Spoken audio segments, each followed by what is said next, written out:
Okay.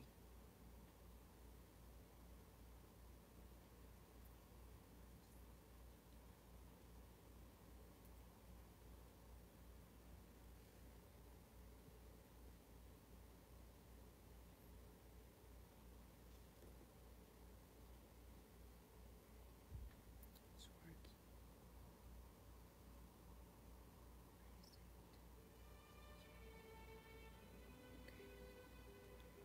All right. So, today is July 19th, 2019. 50 years ago, Apollo 11 was almost like less than a day away from landing on the moon. And why is it a big deal? Come on in. Why is it a big deal? It's a big deal for us because it's when God grants us opportunity to lift off from the grounds of the earth and contemplate ourselves beyond it. With the three astronauts in that rocket ship, we flew together, we landed together with them, and we changed our perspective. It was the first time that we really were able to visualize through our physical senses the perspective of being on the earth, being out of the earth. And with them, we're granted an opportunity to revisit our lives.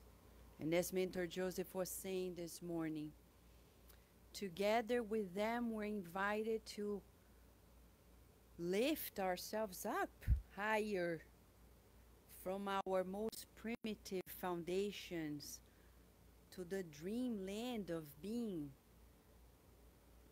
angelic beings one day. So tonight, to help us push, push, so we can land on the moon tomorrow,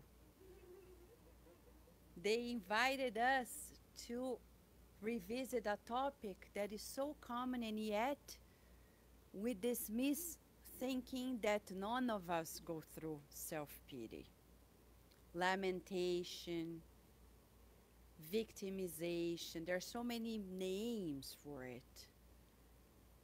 If we ask ourselves, oh, do I play this victimization or lamentation or self-pity?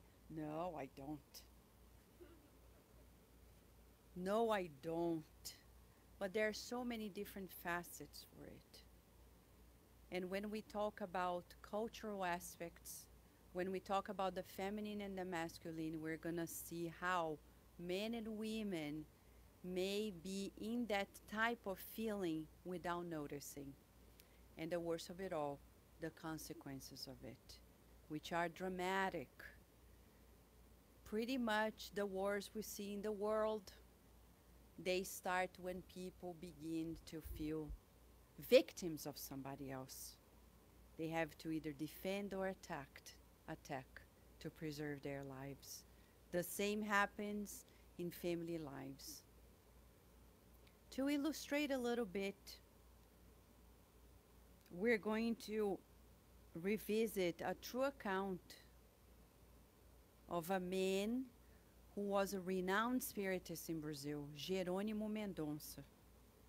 And you can read more of this case in the latest issue of the Spiritist magazine, not the latest, the previous, issue 45. If you go to the website, thespiritistmagazine.org or .com, however you do Spiritist Magazine, there are so many domains, it's going to lead you there. Or the app, which is all free of charge. And you're going to read the story of Jerônimo Mendonça. He was a renowned spiritist who had this severe degenerative disease. He spent pretty much 2/3 of his life laying on a bed, but it didn't stop him. he would travel around Brazil on a bed and giving talks. He had a beautiful voice. That's the only thing that he could use, and he did use. Many people would say that, funny enough, they would approach him, talk about their issues, forgetting that he had his. But there was one day he had some form of bleeding and thought that was it. He was gonna die. He thought, I better see Chico Xavier. Was his friend. He stopped by. They brought him to Chico. And when he got there, telling Chico that he thought this was it, Chico Xavier asked for everybody who was in the room to come close to him and kiss his hand, so people would come and kiss. The bleeding stopped. Of course, Chico also was the final one he touched. We know he was a healing medium, but anyhow, the story didn't stop there. The bleeding stopped, and Geronimo Mendonça was surprised. That was when Chico revealed to him what Emmanuel, the spirit mentor, said. That at the foundation of his bleeding was his feeling of self-pity.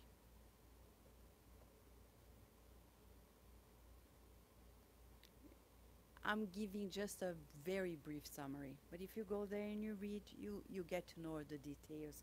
It's our take on it. So, can self-pity, this poor me feeling, really be that powerful? Dr. Viktor Frankl. You know Dr. Viktor Frankl. He was the psychiatrist who ended up in a Nazi camp, and after being released, freed, he wrote a book and opened a new legacy for humanity, because he observed while in the camps that those people who felt sorry for themselves, who felt depressed and no meaning in life, they ended up being killed. And he observed that those who could see themselves being saved passed those moments and were already dreaming about, I'm going to create a family, meet my family members again, and tell them the stories, how we're blessed because we survived. They actually survived. And one of his conclusions is that when we put meaning to suffering, we heal ourselves.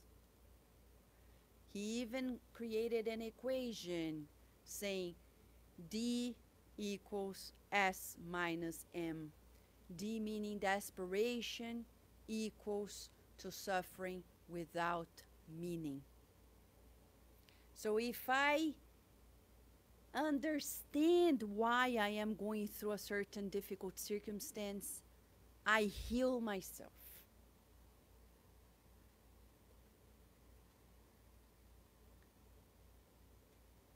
That's the evidence of this beautiful mind who understood this facet of the human mind and created what we call logotherapy, meaning the healing through meaning. So when we feel sorry about ourselves, we are interpreting that God is unfair. How come I'm going through this? God is not fair. How come my sister my brother, my father, my mother, the other nation always has this, that, and the other, and I don't. This poor me feeling that happens inside of our minds has many different characteristics. So we need first and foremost to learn how to identify this in us, because we may go through this not noticing that at the end of the day, what we're doing is lamenting, feeling ourselves as victims, or the pity party, as we say. So how do we recognize it? One thing is for sure. It has different components for men and women. Deise is going to help us bring in some cases through which we're going to be able to see it.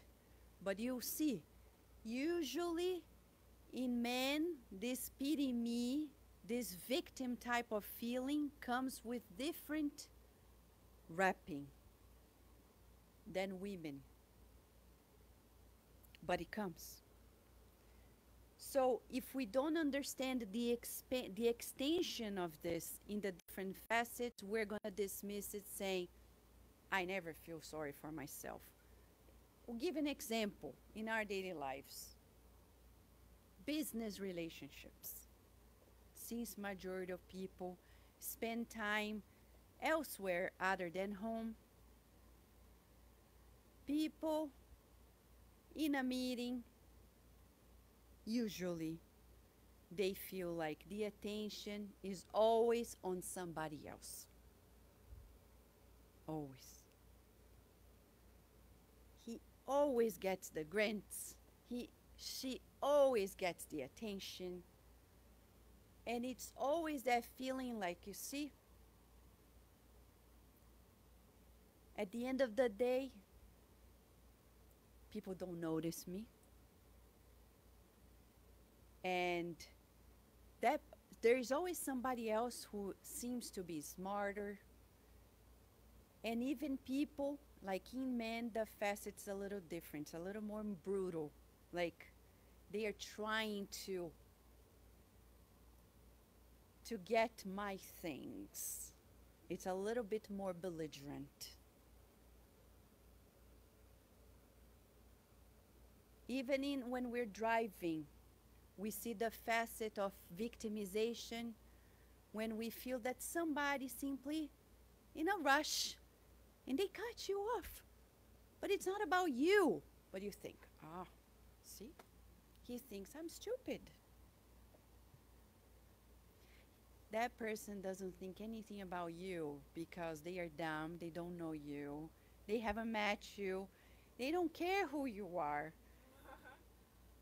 But we always, when we are in this victimization feeling, we think what people do is because of us. And we spiritists add to the pile. I know it's the obsessors. It's that self-pity thing. They are after us. Of course, friends, like Chico Xavier, he would say, he never pitied himself, but he said, throughout my life, I was always persecuted by the bad spirits who didn't want him to succeed. Of course, he's a main missionary of the good. It's completely different. But in our case, anything ends up like somebody did some work against me. It's that victimization feeling, like we did nothing wrong that built to where we are.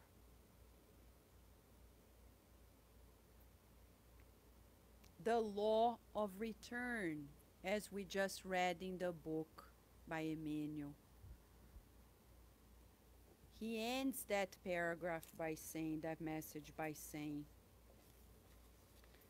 there will be a resurrection for all. with the difference that the righteous will have it in a new life, and the evil in a new condemnation as consequence of their own wrongdoing. So we come back, things happen. Where is my responsibility in it? To help us dive more deeply into identifying the features of these pity me feelings that we need to identify to know when we're incurring on this, because we won't be able to change it if we don't recognize it. Deise is going to come now and share with us a few cases that Andre Luis talks about that will be able to clarify, show to us these different aspects of this state of mind, vibratory state that we call self-pity, lamentation, victimization. Right, Deise?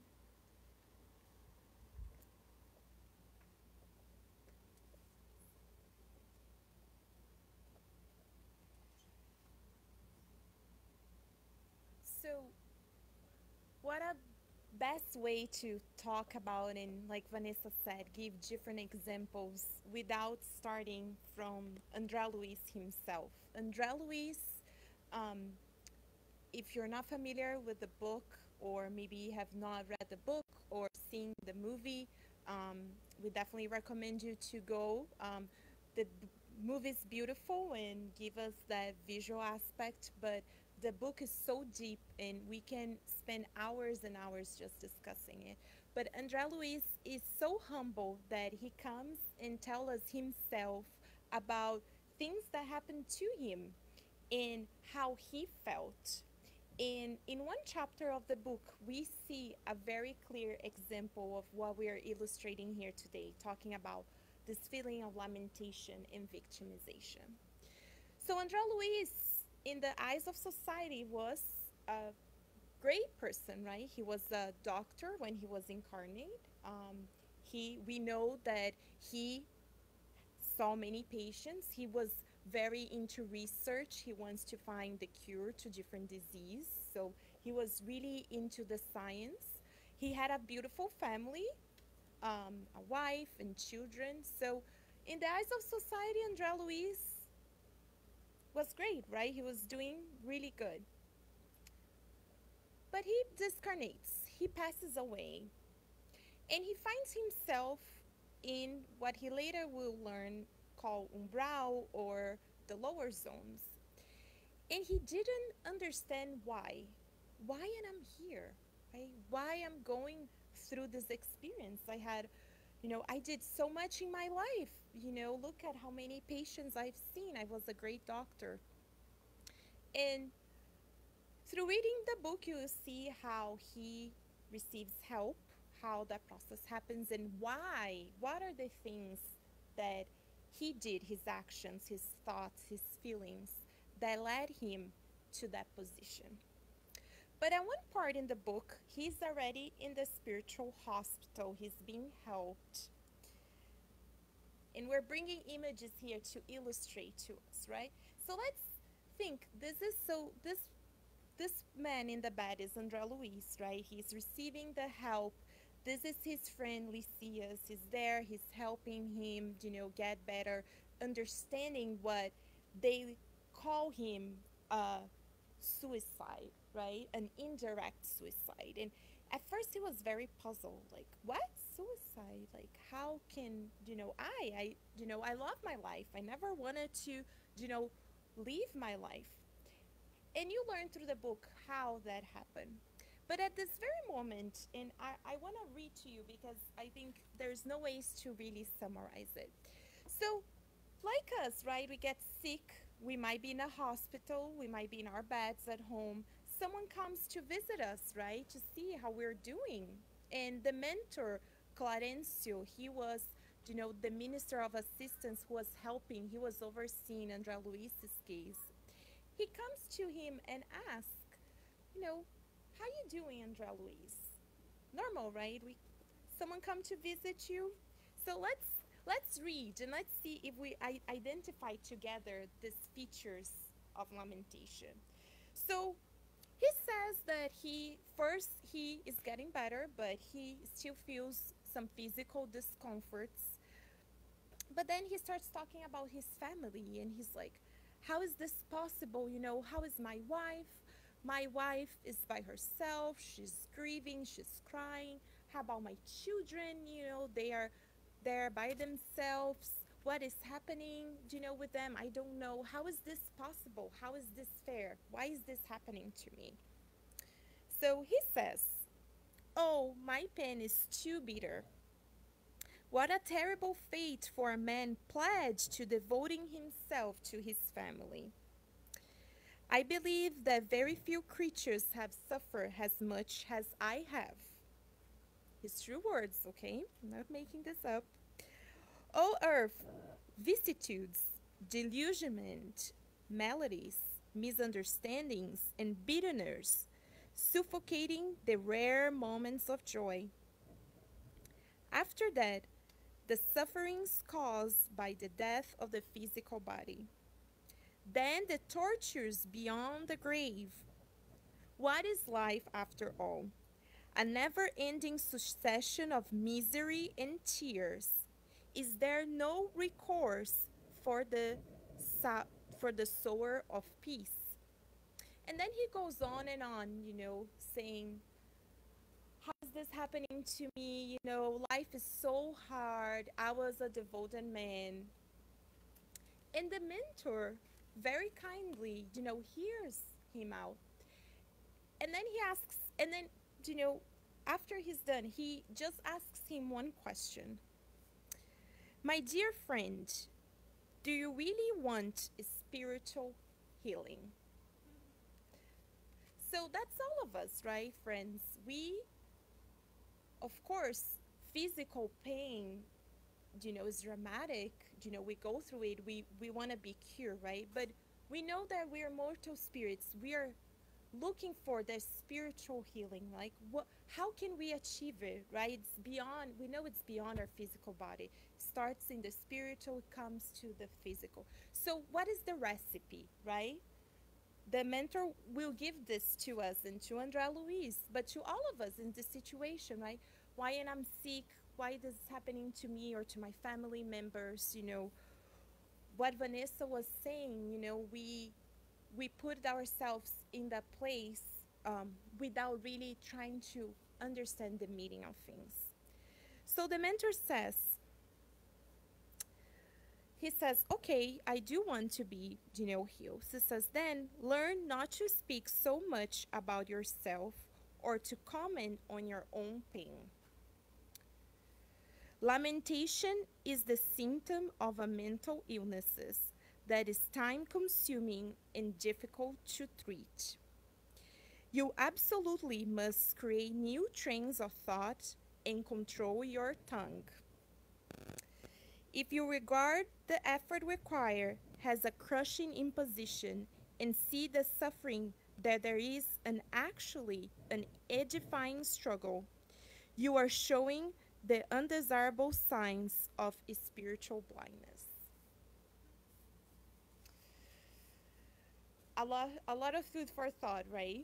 It's not what we expect. So basically, the mentor here comes to show us that this lamentation, this state, right? It's an illness, and it says right here, it's considered a mental illness and is a spiritual blindness, because we cannot see yet how that difficulty or that situation we're going through, as Vanessa was saying, putting the meaning to it. What is God trying to teach us through this situation, right?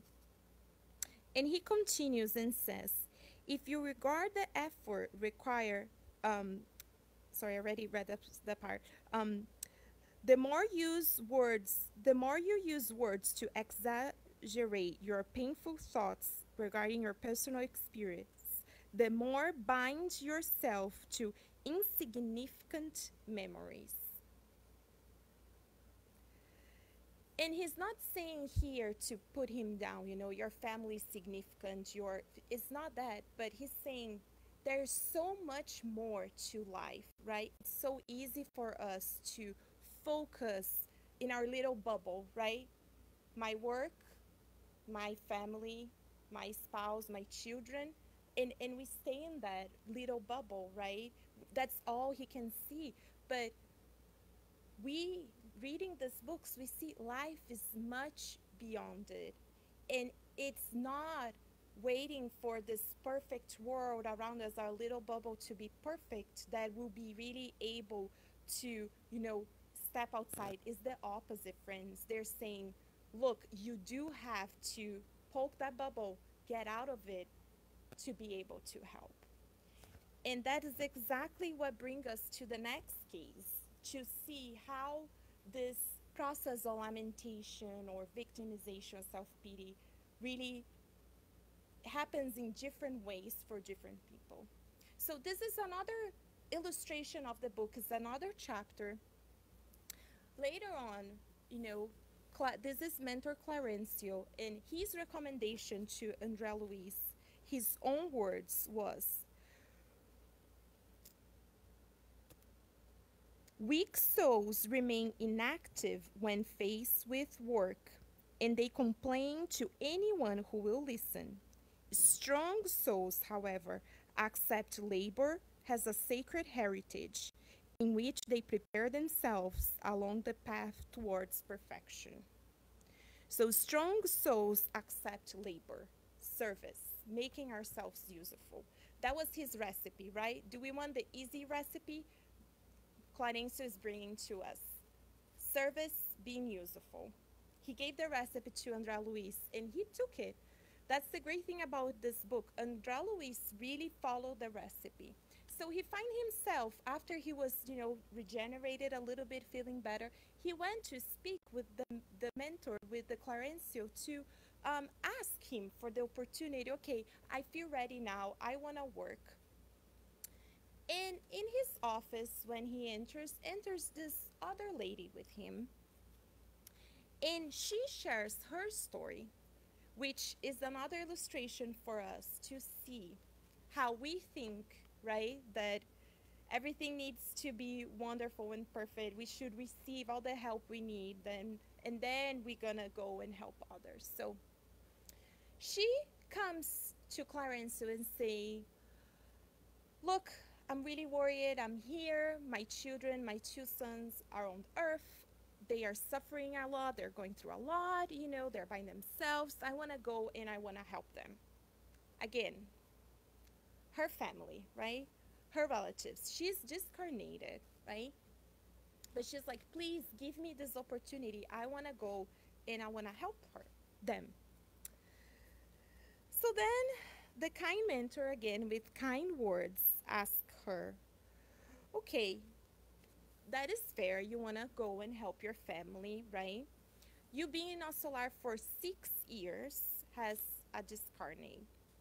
And if you read the book, you find out that in Solar, you are able to achieve, here you work, you get a salary, right? In Solar, you serve and you work and you get what they call the bonus hours, right? That's what they call it. So he asked her, sister, you've been here for 6 years. So how many hours, bonus hours, have you accumulated, right? And she very hesitantly say, well, 304. 304. Let's think about it. Seems like a lot, right? 304. But 6 years, friend. How many hours in a year, right? You guys make the math. She's been there for 6 years. And she worked for 304 hours. I think it's easier for us, right? In our jobs, we work 40 hours a week, right? Times a month, I don't know. About 2,080 hours a year. Yes. So she worked equivalent for what, a month, right? In our work? It's for 6 years, right? But she's there and she's asking, can I go and help my children? They're there, they're on earth. And the mentor kindly starts asking her, well, I've given you so many opportunities. How about this job? And then she says, oh, no, I couldn't handle them. They were screaming. I was there, I was trying to help them. They were screaming. No, that was too much for me. I couldn't do it. But how about the other job? I gave you many opportunities. And she goes on, friends. I would use her own words to illustrate. The mentor says, seeing you're having problems at the first job, I send you to the ward of the mentally disturbed. But can anybody but saints tolerate them? Inquired the laborious petitioner. I did my best, but that bunch of deranged souls would frighten anybody. My efforts did not stop there, said the mentor very patiently. I then placed you in the investigation and research department in the Ministry of Elucidation. But by then, I guess you were tired of my arrangements and deliberately retired to the field of repose. It was even impossible for me to remain there, said the impertinent women. I only met with exhausting experiments, strange fluids, and harsh supervisors. So she went from job to job until she was in the fields of repose, right? They don't clarify, but we can imagine, repose, rest. And even there, she said she couldn't stay because she was receiving the strange fluids and harsh supervisors. And then the mentor very kind reminds her, remember, my friend, work and humility are the two sides of the path of assistance. In order to help someone, we need brothers and sisters who become our co-workers, friends, protectors, and servants. Before being able to assist those that we love, it is essential that we establish currents of affinity. Without their cooperation, it is impossible to lend them affective aid. The farmers who tills the soil earns the gratitude of those who enjoy the harvest. The workers who satisfies demanding bosses and places and carries out their orders in the place where the Lord has placed him, provides sustenance to his home. And he continued giving us many examples, and he says, no matter the pain in the heart or in the difficult, everyone needs to know that all useful service belongs to the universal giver above all.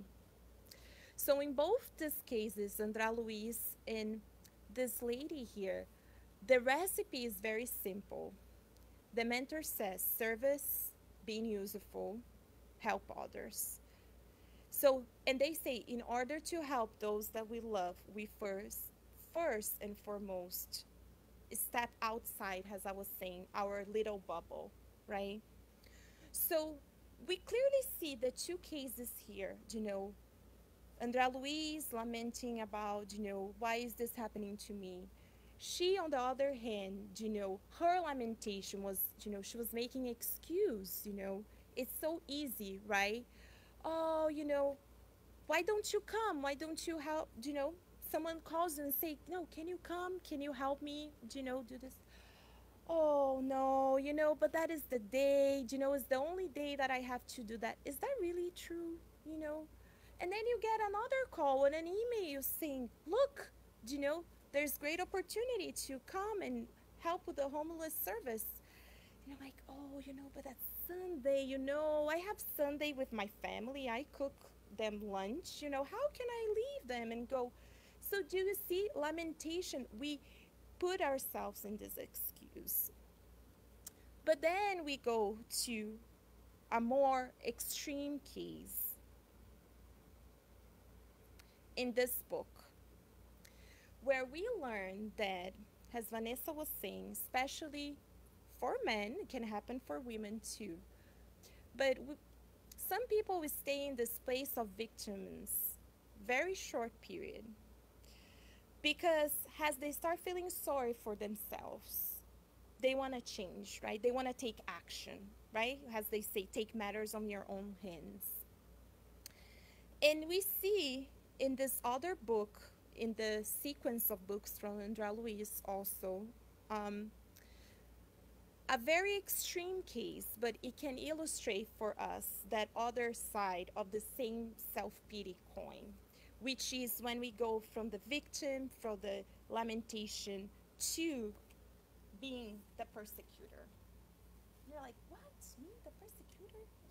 Yes, us, the persecutor. So, in this case, this young man is brought to a spirit center by his mother. You see the lady very there. She was very, very worried. Her son was very young. And this is here, you know, a spiritual center here in the physical plane. This is the medium. She's there. She's giving him passes. She's trying to help him. And for the eyes of the world, he suffers from epilepsy. Something that, you know, we might see, we might have, you know, relatives, people in your family, people that we know, you know. So that was the, let's say, physical diagnosis, right, of his disease. But this mother brings him in, and the mentors, in order to study the case, allow his obsessor or persecutor in this case to, you know, also enter the spirit center. Let's just put a parenthesis here. When we come to be treated here in the spiritual center, we know we are as spirits. We carry a caravan, let's say it this way, with us. We think you're driving by yourself to the center. Trust me, we're not driving by ourselves. We're actually bringing, hopefully, great friends, right? Our spirits. So definitely our spirits, our mentor, our guardian angel is always with us. But we connect, right, with our thoughts, feelings, words, actions. What we do throughout the day, we connect not only with incarnates, but with discarnates. And we bring them with us to the center, right? They accompany us everywhere. However, we do have a protective barrier here in the center. So some of them, if they are ready, they are allowed to come in, and as you receive the treatment, they are also receiving the treatment in the spiritual realm. Others, which is this case, if they are allowed in, they will create a commotion, right? It's very dramatic. But, so they actually wait outside for us. And if we leave these doors and we change our vibrational tone, they might accompany us home, or they might not. If we change our feelings and thoughts, maybe they will be able to receive their help. But this is just a parenthesis here. So they allow, you know, to study the case. They allow the spirit who is accompanying him to enter the room. And right there, he starts suffering one of the attacks, one of the epileptic attacks, you know, convulsions. The description is, you know, in the book is very specific. And, you know, Andrea Luiz is there, and they are trying to study this case. And again, I'm going to read a few excerpts because it's very important for us to see how the mentors explain this case. So they say, we can immediately recognize the persecutor of today as the victim of yesterday. So looking at this picture, who you think is the persecutor?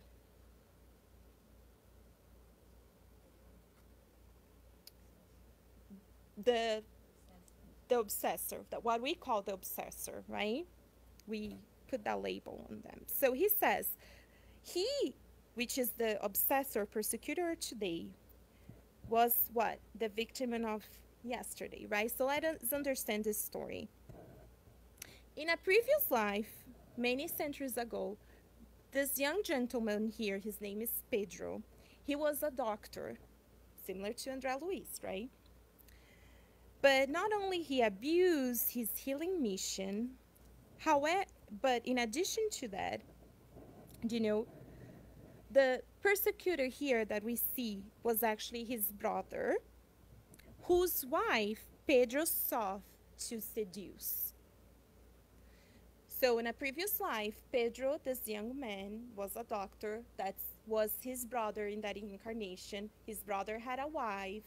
He started seducing his wife to achieve his aim, what did he do? What was his strategy? He insinuated himself in different ways, in addition to harming his brothers both economically and socially, until he got him committed to a mental hospital, where he remained for several years, bewildered and useless, waiting for death.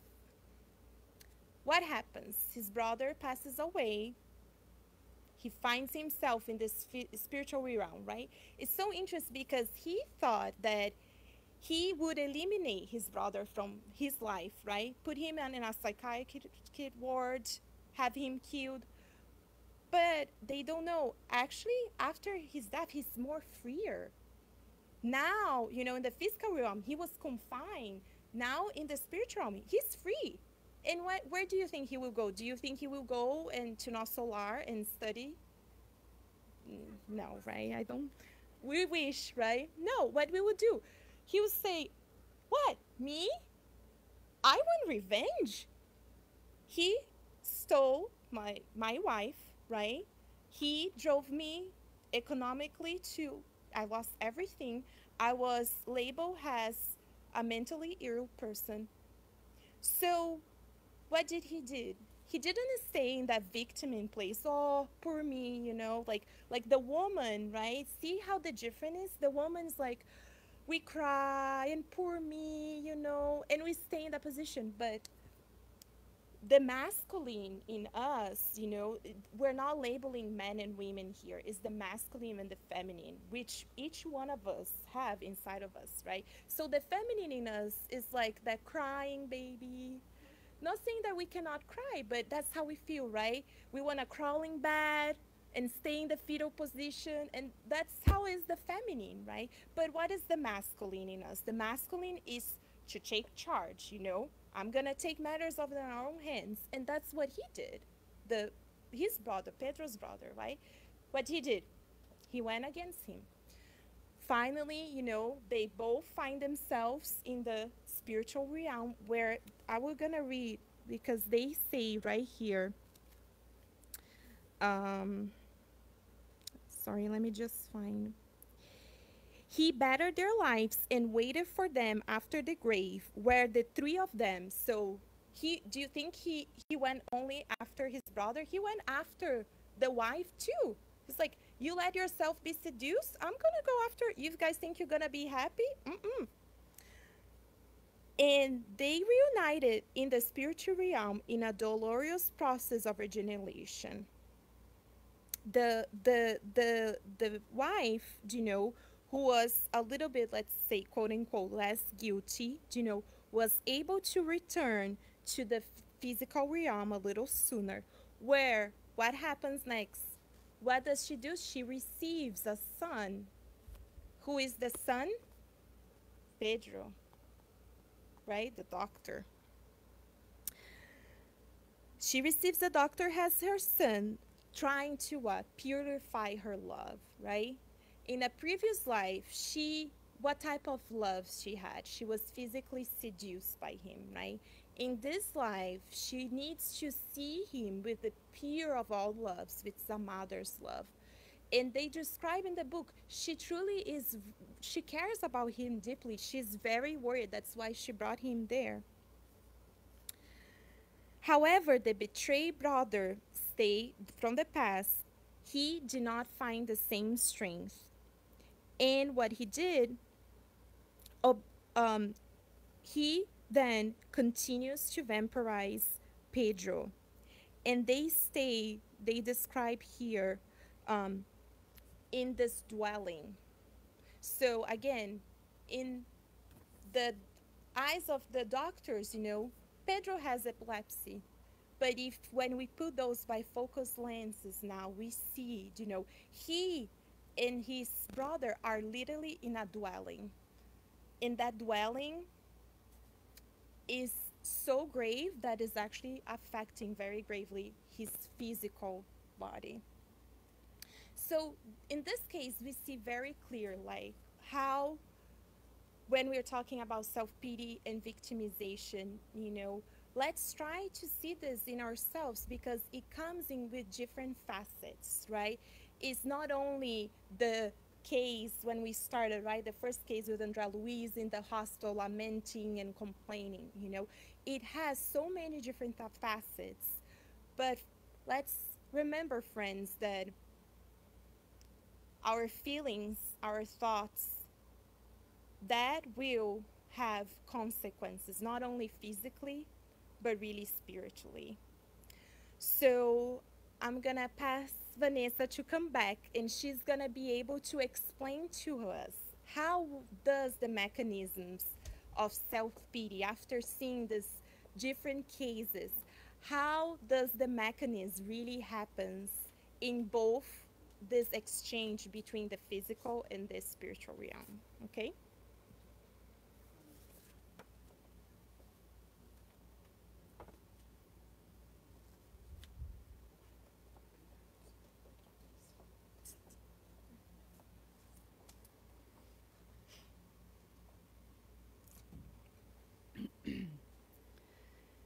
So now we are revisiting here the different facets of feeling like a victim.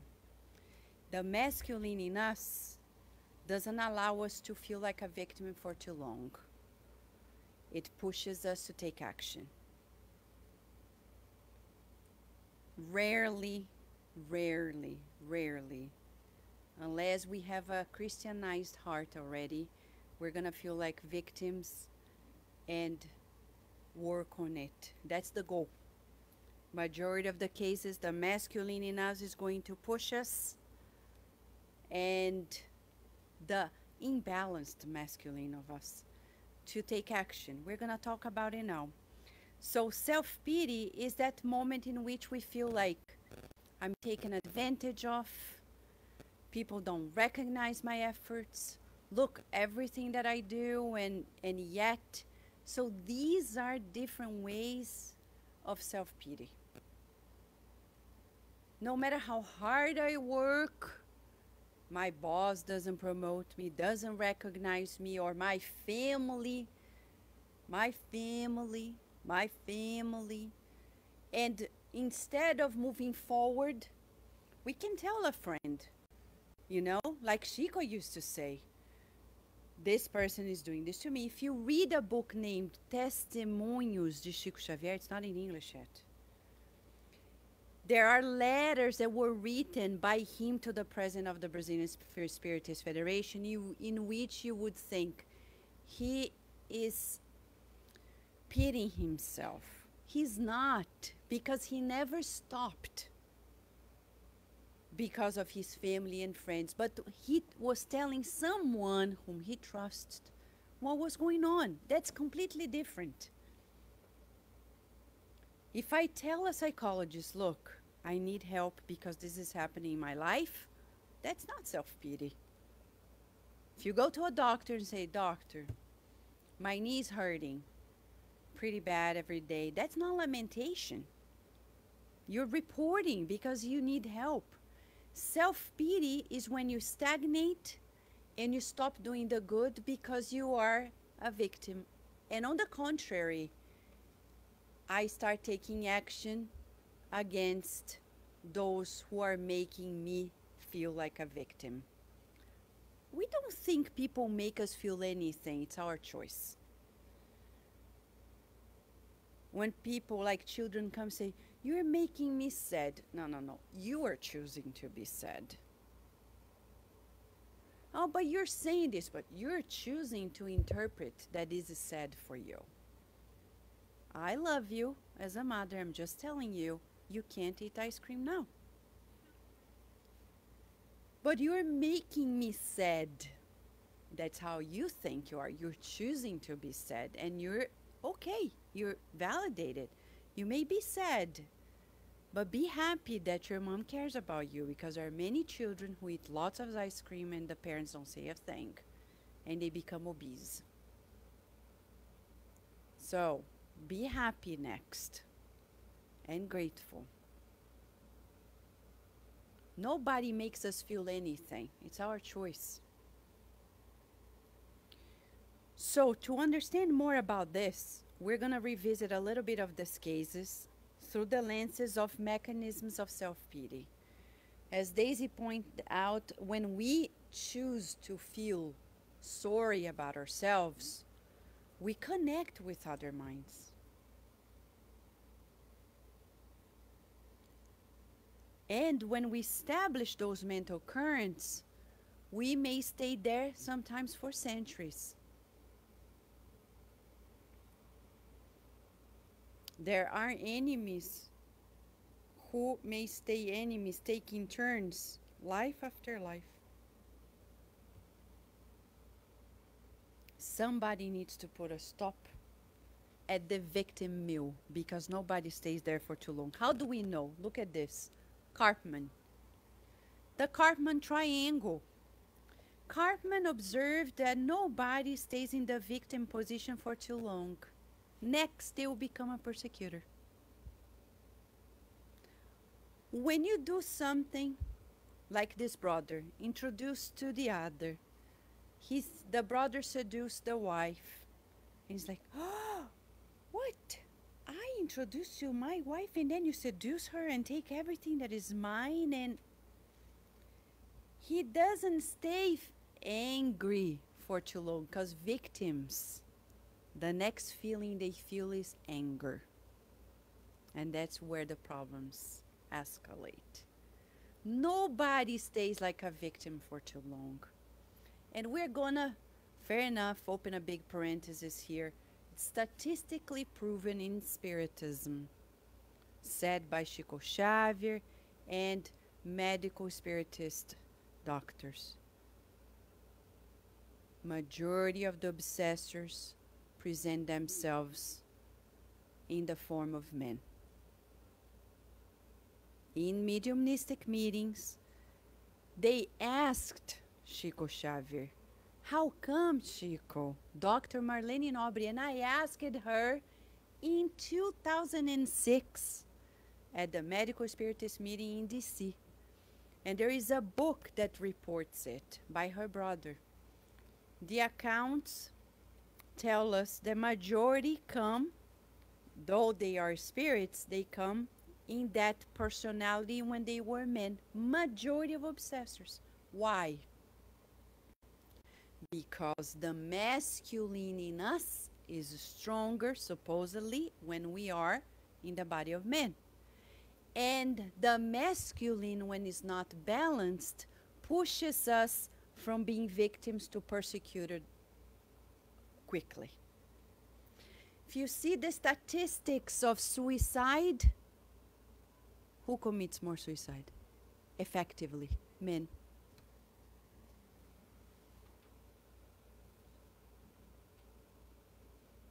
Homicide, men. We need to educate the masculine in us, all of us. When we talk about wars, who goes to war? Men. Oh, but because women stay home taking care of the kids. No, not true. Are we saying women are sent? No, we're talking about feminine and masculine in us, psyche, the mind. Of course, there are many women who have this imbalanced masculine. They take action. Look, read the books by Emmanuel 2,000 years ago. We're going to see when he was Senator Publius Lentulus, Fulvia, the evildoer. The evildoer. She's not the only one, but she is the one in the story. She's a woman, but she has that masculine. She's relentless. From victim, we quickly go to being a persecutor, because anger comes, and usually we're not very good at dealing with anger. We may kill or kill ourselves. And if we cannot kill the physical body of the person, we kill emotionally. In a family, you know how you're going to make everybody happy, but you don't smile. But you don't participate. and then you don't hug, you're killing the family members your own way. You're becoming the persecutor. That's a crime before God's eyes. If you decide to live in a family and become that aggressive, making your family hostages of your love, saying, I'm going to withhold the love that you want to torture you. Many people do this.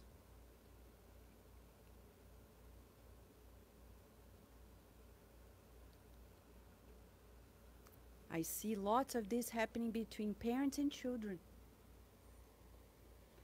Because parents have the power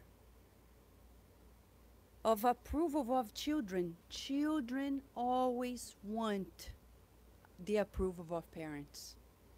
And parents know it. When they know they hold that authority, they withhold the approval. And they play games of approval with their children. I will approve you now. I'm going to look at you and observe what you're doing. Now I won't. I'm going to pretend I'm not looking. I'm not going to say anything. And we know that the children are looking at us, waiting to hear your praise.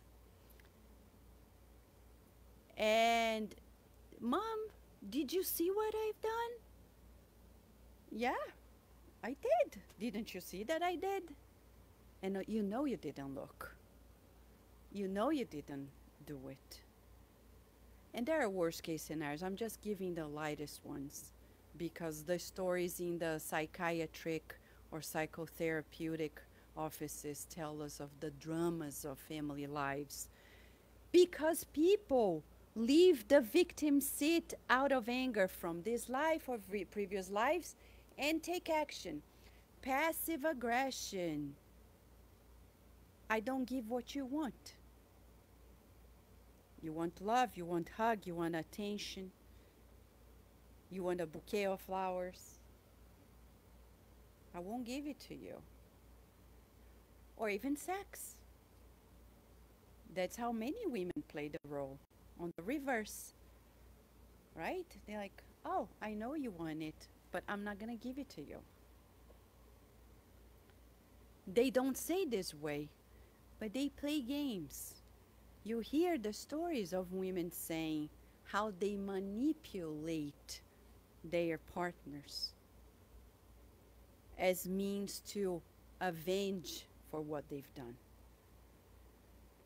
And our relationships are never calm and harmonious because we're always playing masks, games, and manipulating. It's a way to persecute when we manipulate.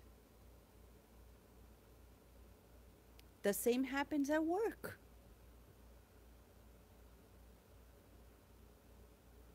The boss has certain powers that the employees don't, but the employees have another power that the bosses don't. And they play games.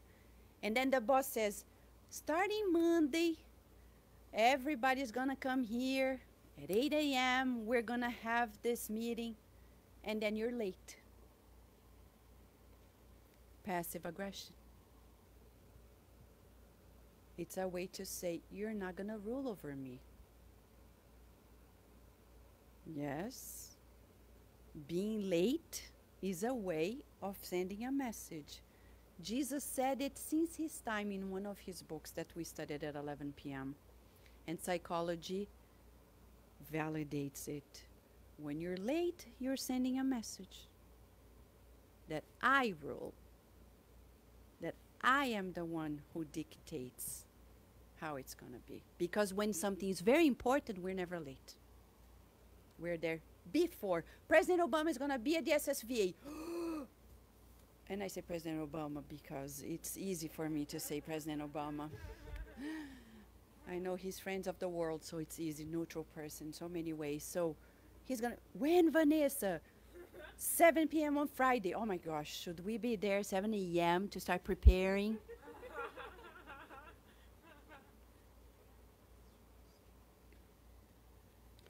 So when are we leaving the room of victim and being the persecutor, the next thing, what happens? We feel guilt. And Cartman observed it. The persecutor sooner or later will feel guilty. And when we feel guilty, the drama begins again. And that's what happens. We discarnate and we're like, oh, reincarnate. We're going to be friends. We get together and we're not friends yet. If you want to know more about these dynamics of this masculine aggression, read this book. When we become the victim, making people feel that that we're entitled to their lives, to their things, and create this toxic relationship. She's talking about energy vampires, and it happens at work, family, places, communities, etc. The problem is not if there's somebody like this in our lives. The problem is if I am that energy vampire in somebody's life. So how do we resolve this? By knowing that deep inside we have the power of our own minds. Andre Lewis discusses this in the book Mechanisms of Mediumship, talking about the physiology of our thoughts. He says that when we think, feel, and think, we create what he calls mental matter. Mental matter is this subtle instrument of our will. Okay? So I think and I form, thought forms. My will is going to make it manifest. He says, thought forms are constructions, substantial constructions in the realm of our souls, which either free or enslave us regarding our good or evil choices. We tonight need to at least to live here with this certainty. Self-pity is a choice.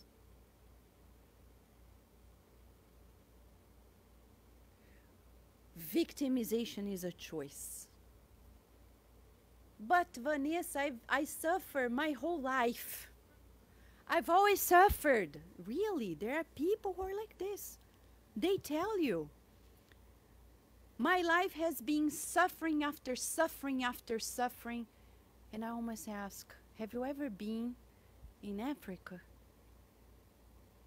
Are you sure you're calling what you're living suffering?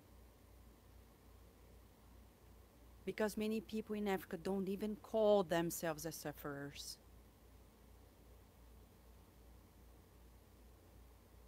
So it's our choice.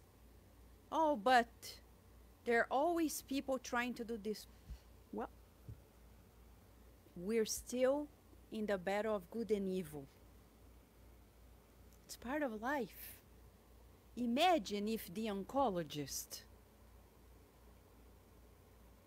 who talks about cancer the whole day came home and lamented, oh my gosh, I only see cancer patients.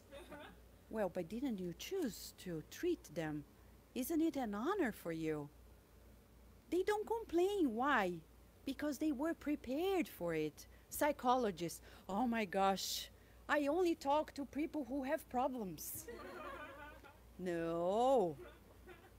You never hear that. Why? Because we chose it. So we don't see it as suffering. We see like, it's life. Cancer is part of life. Imagine if the guy who decided to have a funeral house says, oh my gosh, I only see dead people every day. I have to take care of dead people every day, but didn't you choose this? Oh, my parents did, so then you can choose not to if you want. Oh, but I can't because of money. Well, then you have to make a priority. You want money or your happiness. But it's life. Death is life. Cancer is part of life. Psychological issues is part of life. So it's the way we see it, as Dr. Frankl says. I may come in a difficult moment, like Paul of Tarsus. Oftentimes he would be misunderstood, mistreated, beaten up. He would have to spend days healing from the stonings that he suffered. It wasn't easy. You think he would be laughing or smiling, but he never stopped. He would talk to his friends, man, this is tough. And yet, he would not stop and say, I'm never gonna do this again. That's when we leave the seat of a victim, become the persecutor of society, and become a serial killer. I go to school, people bully me, I kill myself. I become also a persecutor because now I am putting on everybody the guilt. Oh, really? You want to treat me? Revenge. I kill myself. Now I want to see how you're going to live with it. I'm not going to say that everybody who commits suicide thinks that way, because it's the pain that they feel. But there are some who think that way. They avenge by killing themselves. And if they don't kill themselves in that way, many people are now falling in the traps of depression. Life is not the way that I want, so I'm not going to leave my room.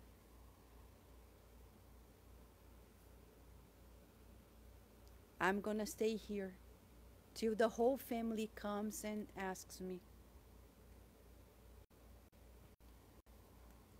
In our communities, the same thing. When we create thought forms, we form mental waves that vitalize our centers of our soul. So what we're thinking, if we're creating this mentality of poor me, it's a party, confetti. But this confetti is probably very gray. It's like gloomy. It's like, oh, everything is gray. Nothing is colorful, happy. And it's going to be feeding our own physiology. We can't stay healthy that way. As André Luiz reports in the book Mechanisms of Mediumship, the law of the mental field, which governs the energetic dwellings of us, the spirits, we are going to absorb what we emit, what we attune with. So this story, like, people make me mad. Okay, erase it. I am choosing to be mad because I could look at people and say, okay, that's your choice. My choice is going to be different. We're not saying it's easy, but it's a practice we need to embrace. People don't make us feel anything until we decide to feel that way.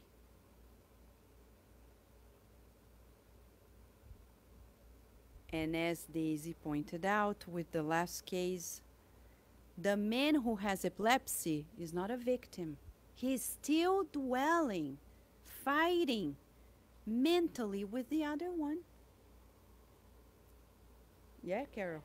Yes, sure. If you were not dwelling mentally with the other discarded spirit, may he not have epilepsy? Yeah, he may not. Because it's a consequence of this energetic battle. So it's a physical manifestation of the energetic battle. If I remove the energetic battle, I remove the physical. So we need to stop dwelling. Yes.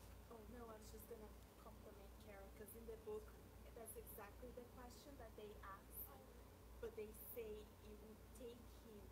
It's possible, but it's gonna take. It take a while Yeah. because it has a story, right? He has his guilt, and that's the problem. It's if you go back to the drama triangle, we will see that we may go on and off like I'm victim, but then I'm back. No, no, I could have done it. You didn't treat your wife right. Of course she wanted to be with me, right? Of course you're not a good husband. And then it's like, but who said I was not a good husband? These are the mental battles. And then he's like feeling guilty. Of course, you married first, so I should have respected. But then the next moment, like, no, but I did you a favor. I did her a favor. And then you go in the loop, the drama. This dwelling is the drama. So we're being invited tonight to get out of the drama. We want a better world, but we need to create a better world inside of our minds. Blessed are the peacemakers who say it's okay, okay, what we've done this far, who cares? It's wrong. But today, I want to make it right. So if I keep holding grudges and feeling sorry, instead of progressing, I'm stagnant. And instead of enjoying life, instead of feeling like I am choosing what I feel, people don't make me feel anything until I choose to feel it. Why are you going to, even if people are smashing you? Look at Nelson Mandela. He was imprisoned. Did he pity himself? No, he said, okay, have to stay here. And kept, like Dr. Frankl said, the people in the concentration camps dreaming of the day he would be out. And preparing himself. One day, boom, over, open. He became the president, forgave people, gave the whole nation a new opportunity. Humanity. But my husband doesn't understand me. My wife doesn't understand me. My son, my daughter, my mom, my father.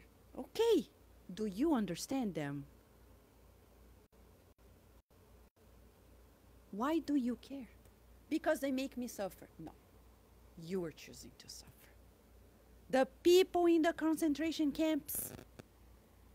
And if you think it's a far stretch of the evidence brought by Viktor Frankl, watch the movie Life is Beautiful with Roberto Benigni, the Italian actor, in which he shows to us how it would be possible to dream of a different thing in a concentration camp. I'm not saying let's go there and try it out because we may not be prepared, but our concentration camp is here.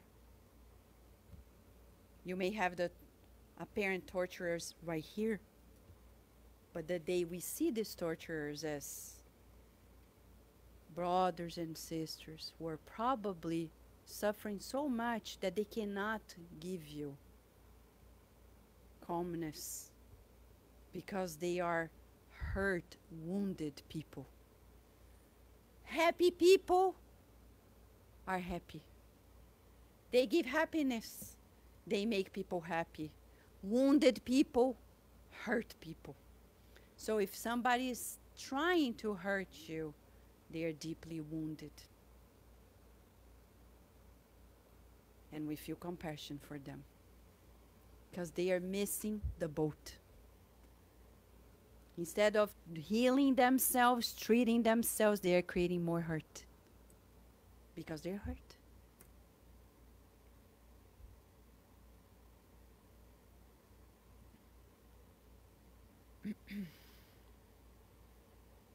Andre Luis says that we have so much power in our thoughts and feelings, in our mental interaction, which is thoughts and feelings.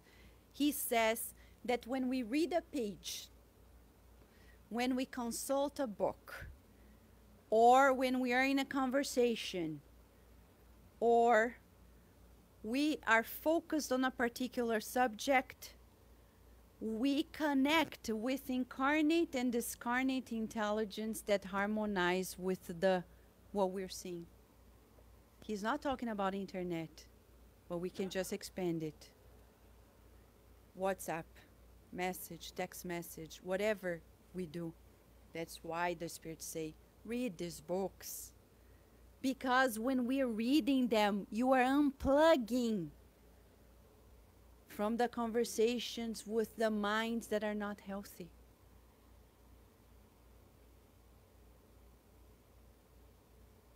And we have cardiac radio 24/7. You have podcasts of almost 4,000 podcasts of all different sorts with all different voices.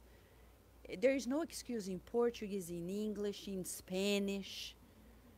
And when it's not spiritist, there are thousands more. We're living at a phenomenal time that our grandparents didn't live, that our parents didn't live. They didn't have the opportunity that we do to tune into these channels and unplug our minds from sadness, self-pity, anger. Now we have enough evidence that is becoming more mainstream than we imagine, that when we think the good, feel the good, visualize the good, and do the good, we are not dreamers. I'm sorry for John Lennon, but the actuality is we are co-creators.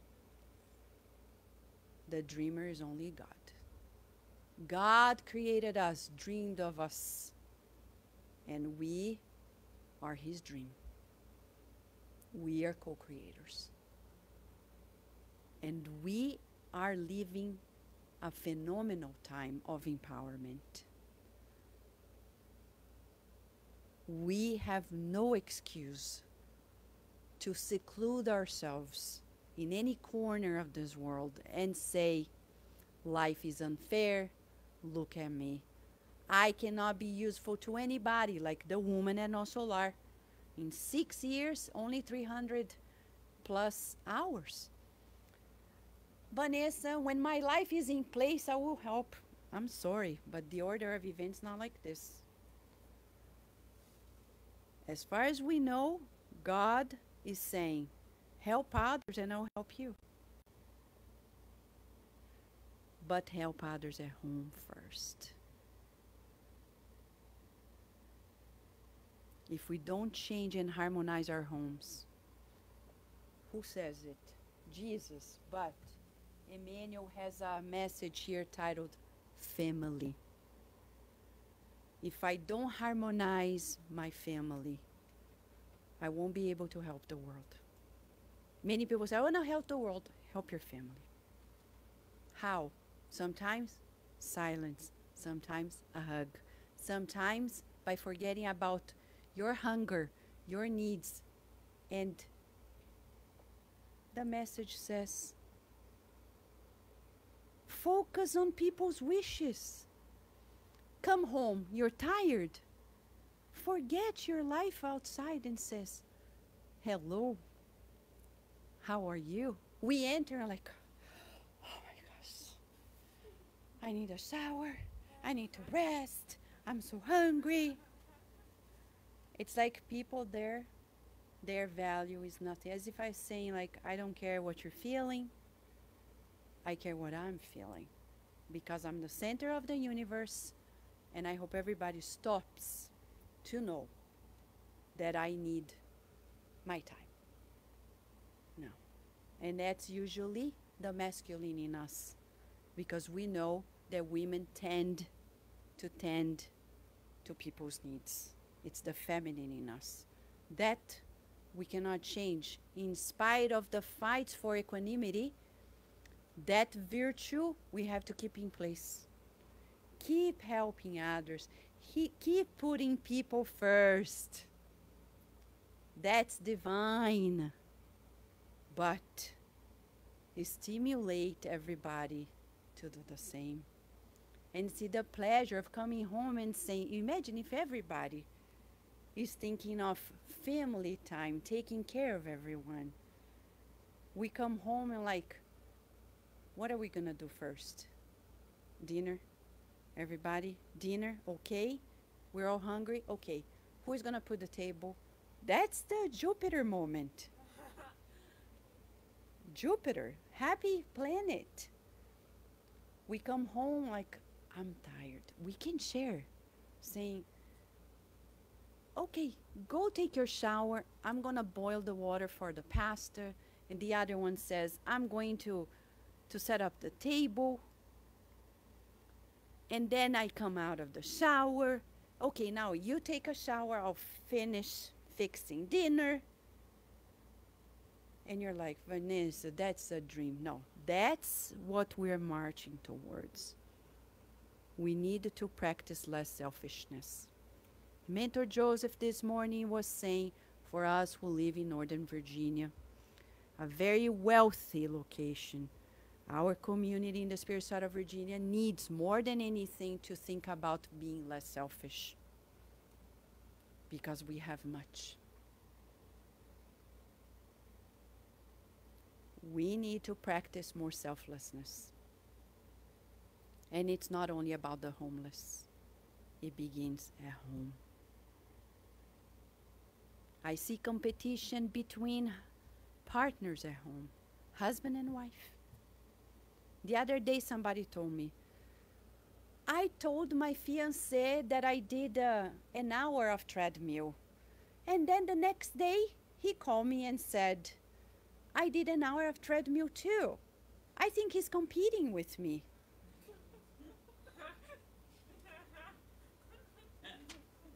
And then I was like, well, that's a possibility, but what if he was just stimulated by you? You encouraged him to do. You see how we're sick? We compete with our own, and there are parents who compete for their children. It's so common, and children amongst themselves, it's sick. We need to heal our families. Because then we feel this self-pity is permeating our family.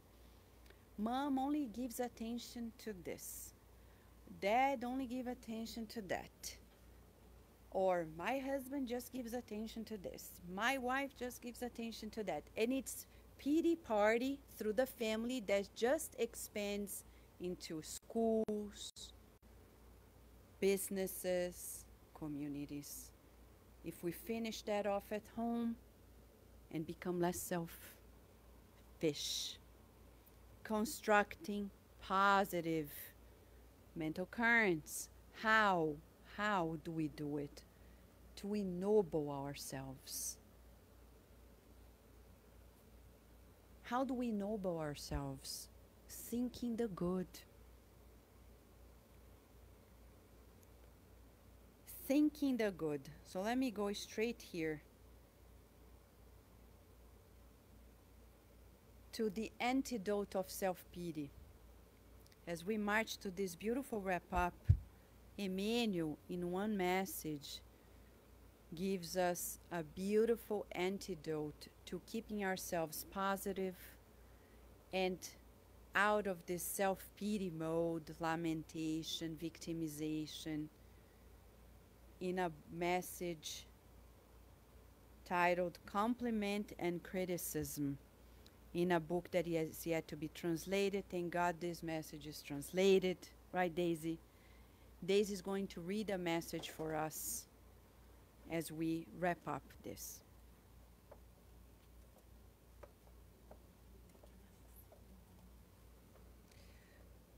So this is a moment, I think, for us really start feeling, right? So let's start taking care of our hearts, right? I think this message is really, so we're gonna read it together. It's in a way kind of poetic, but I also wanna, as we read through it, look at the images, because We try to make it very visual too. So as we read, we can look at the images, and Emmanuel so beautifully brings this correlation with nature. And I invite us to take these moments to really look at nature, and we're gonna understand by the end of the message how that can help us in this antidote to self-pity. So, compliment and criticism, right?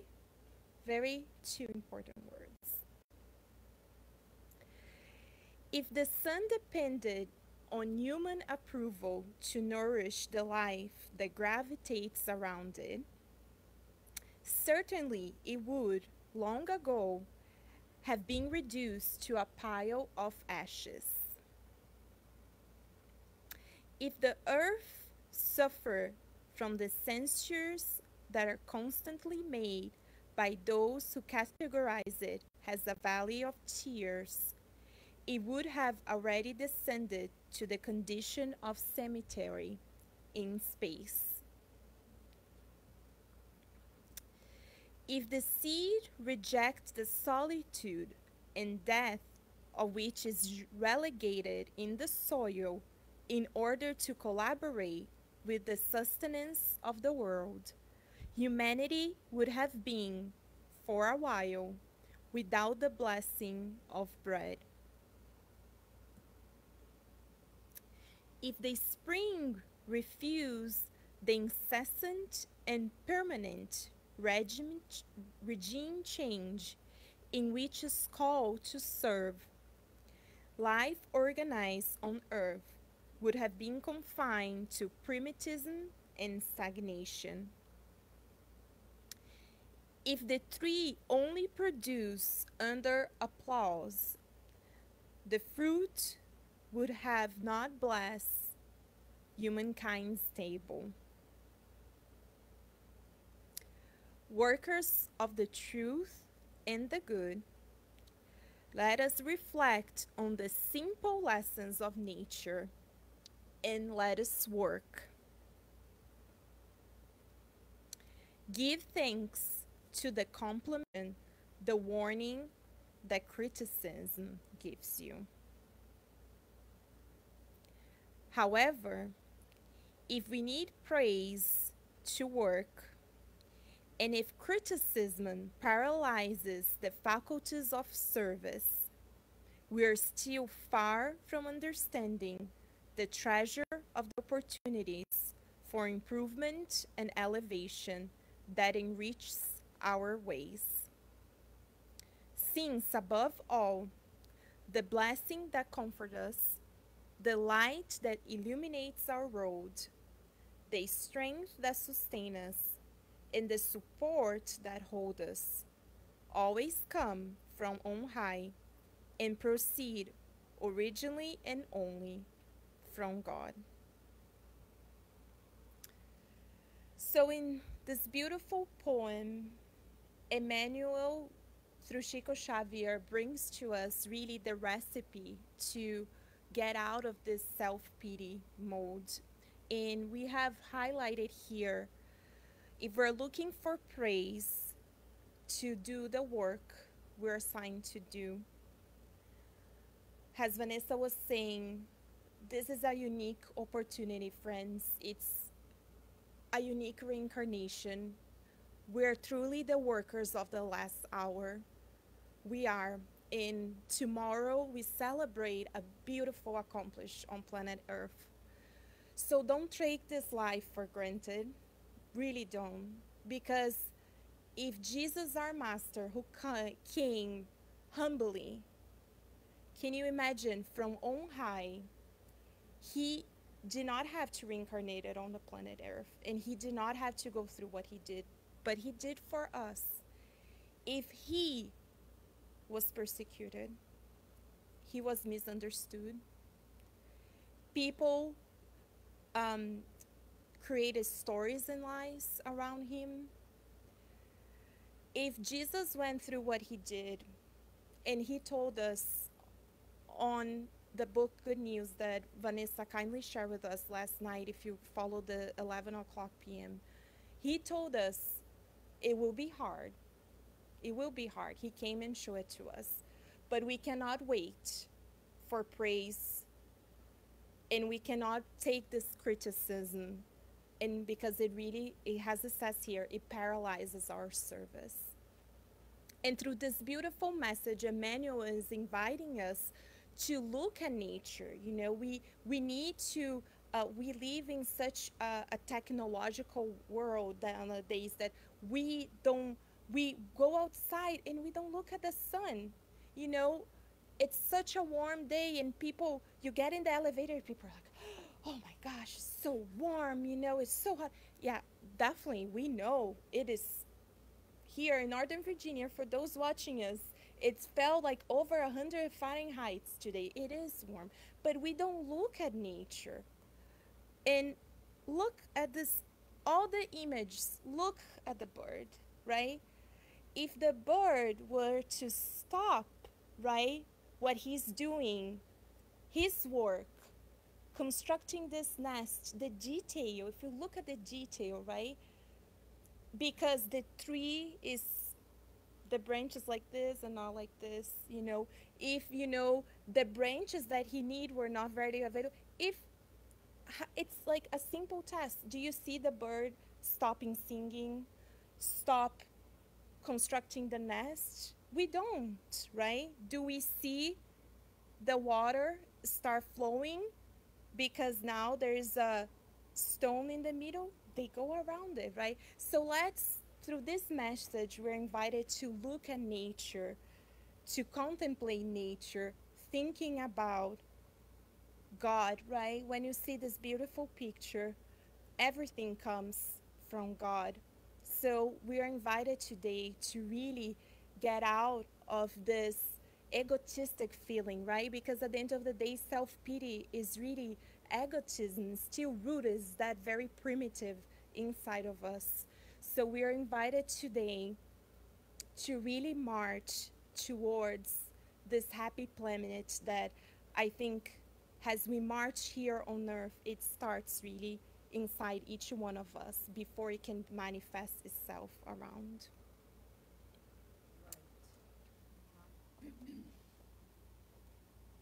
And as Dr. Viktor Frankl said in this book, Man's Search for Meaning, despair is only suffering without meaning, because self-pitying comes, we enter despair, it's this ego-centered vision.